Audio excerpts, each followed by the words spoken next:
Hello students, this is Amit Tiwari, your English teacher. Students, we have been studying the third lesson of Hornbill book, Discovering the Truth, the saga continues. And in the previous video lecture of this lesson, we have seen that Carter had begun investigating the three nested coffins of Tut.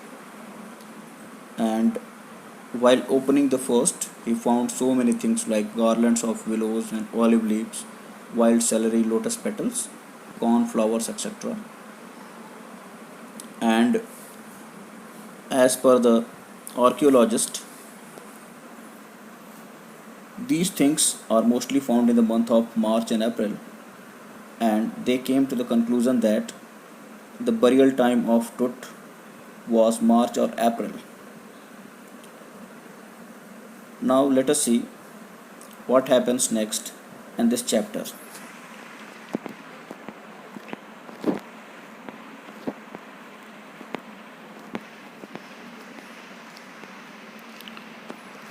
In his defense, Carter really had little choice. If he had not cut the mummy free, thieves most certainly would have circumvented the guards and ripped it apart to remove the gold. अब quarter के हिसाब से quarter अगर mummy को काट के बाहर नहीं निकालते तो निश्चित रूप से जो चोर थे वहाँ के गार्ड्स को चकमा देके उसमें जो भी सोने से बनी चीज़ें थीं उसको वहाँ से लेने के लिए मम्मी को तोड़ फोड़ कर बिल्कुल अलग कर देते या उसको बर्बाद कर देते। तो इस वजह से भी ये कहना ठीक है कि कार्टर के पास अपने बचाव में दलीलें देने के लिए बहुत कम ही ऑप्शंस थे। तो इसलिए कार्टर जो है ये बात कहते हैं कि अगर वो मम्मी को काट कर बाहर नहीं निकालते तो ये बात निश्चित थी कि चोर जो है वहाँ पे मौजूद गार्ड्स को धोखा देके बाकी सारी बहुमूल्य चीज़ों को निकालने के चक्कर में मम्मी को कहीं ना कहीं ख़राब कर देते। In Tut's time, the royals were fabulously wealthy, and they thought or hoped they could take their riches with them.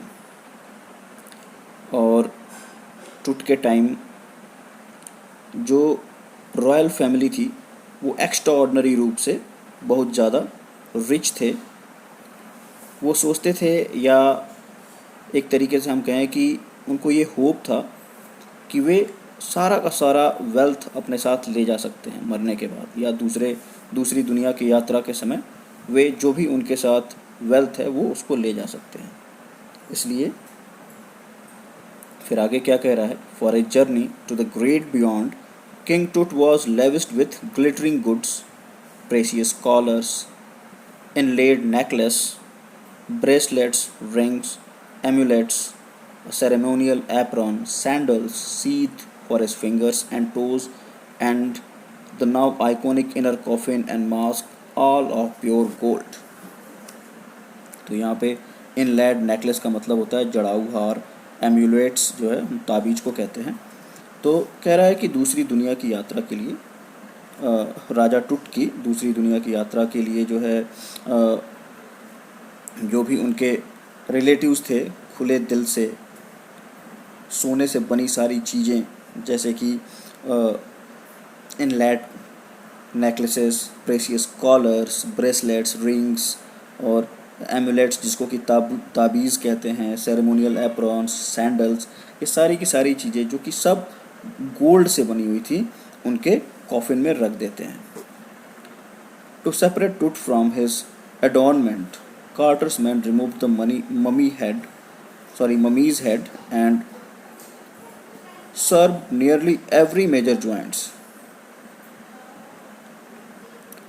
Once they had finished, they reassembled the remains on a layer of sand in a wooden box with padding that concealed the damage. The bed where Tut now rest. अब जैसा कि quarter ने पहले ही कहा है कि अगर वो मम्मी को वहाँ से नहीं निकालते तो चोरों के द्वारा मम्मी को डिस्ट्रॉय कर दिया जाता। तो अब जो है वो क्या करते हैं या कार्टर के जितने भी आदमी हैं मम्मी को बाहर निकालने के लिए मम्मी का सिर जो है धड़ से अलग कर देते हैं और जितने भी मुख्य या मेन जो जॉइंट्स हैं उसको काट काट कर अलग कर दिया जाता है। और जब वे ये काम पूरा कर लेते हैं तो जो भी रिमेन्स हैं वो लकड़ी के एक संदूक में सैंड का एक लेयर बिछाते हैं और फिर गद्दियों के द्वारा जो रिमेन्स हैं, जो हिस्से हैं, उनको जोड़ दिया जाता है। और इससे ये होता है कि जो भी टूट फूट हुई है मम्मी को बाहर निकालते समय, वो जो है अब बिल्कुल भी विजिबल नहीं है। और फिर कह रहा है कि द बेड वेयर टूट नाउ रेस्ट, और यही वो बेड है जहाँ पे अब टूट आराम कर रहा है। Archaeology has change substantially in the intervening decades, focusing less on treasure and more on fascinating details of life and intriguing mysteries of death. क्या कह रहा है कि बीते हुए कुछ दशकों में जो आर्कियोलॉजी है वो बिल्कुल बदल सी गई है। अब आर्कियोलॉजी का जो मेन ध्यान है वो दौलत या जो भी वेल्थ है उससे हट के अब इस बात की तरफ हो गया है कि जीवन में क्या जो है इंटरेस्टिंग चीज़ें हैं और उसको किस तरीके से एनालाइज करना है, और जो भी मिस्ट्री छुपी हुई हैं डेथ में कि इस पर्टिकुलर मम्मी की डेथ कैसे हुई, क्या कारण रहा, और इस तरीके के जो फैसिनेटिंग डिटेल्स हैं इसको फाइंड आउट करने की तरफ ज़्यादा अब इंक्लाइंड हो गया है। तो हम कह सकते हैं कि आर्कियोलॉजी जो है अब कहीं ना कहीं जो पहले मोटो होता था आर्कियोलॉजिकल सर्वेस का, अब वो बिल्कुल चेंज हो चुका है। It also uses more sophisticated tools including medical technology. In 1968, more than 40 years after Carter's discovery, an anatomy professor x-rayed the mummy and revealed a startling fact. Beneath the resin that cakes his chest, his breastbone and front ribs are missing. अब क्या कह रहा है कि archaeology में अब ज़्यादा से ज़्यादा सोफिस्टिकेटेड टूल्स का, जिसमें कि मेडिकल टेक्नोलॉजी को भी इंटरवेन किया गया है, इन सब चीज़ों का ज़्यादा से ज़्यादा इस्तेमाल किया जा रहा है। फिर बता रहा है कि 1968 में, अब चूँकि 40 साल के बाद 1968 में एक एनाटॉमी के प्रोफेसर उस मम्मी का एक्सरे करते हैं और एक बहुत ही सरप्राइज़ करने वाला फैक्ट जो है सामने आता है। वो फैक्ट ये है कि जो भी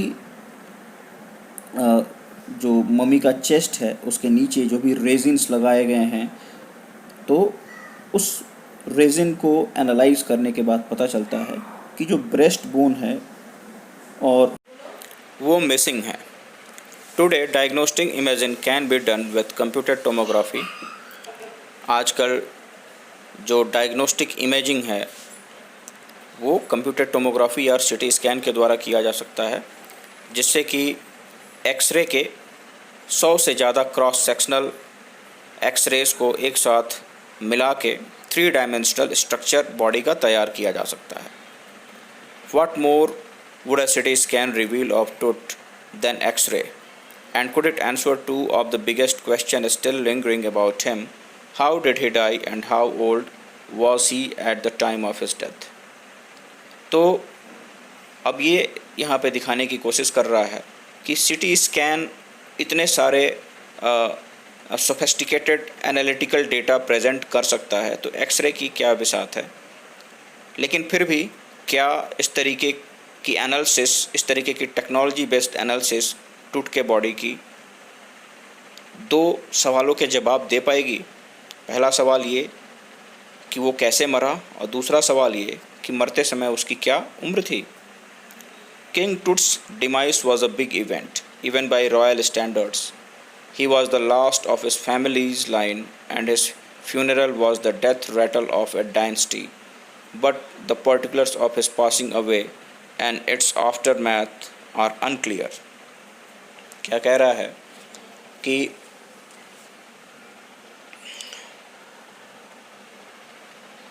अगर हम रॉयल स्टैंडर्ड्स के तौर पे देखें तो टूट की डेथ एक बहुत बड़ा इवेंट था, एक बहुत बड़ी घटना थी, और टुट जो है अपने राजवंश का अंतिम सदस्य था और उसका जो फ्यूनरल है उसके पूरे वंश के खात्मे की एक शुरुआत है।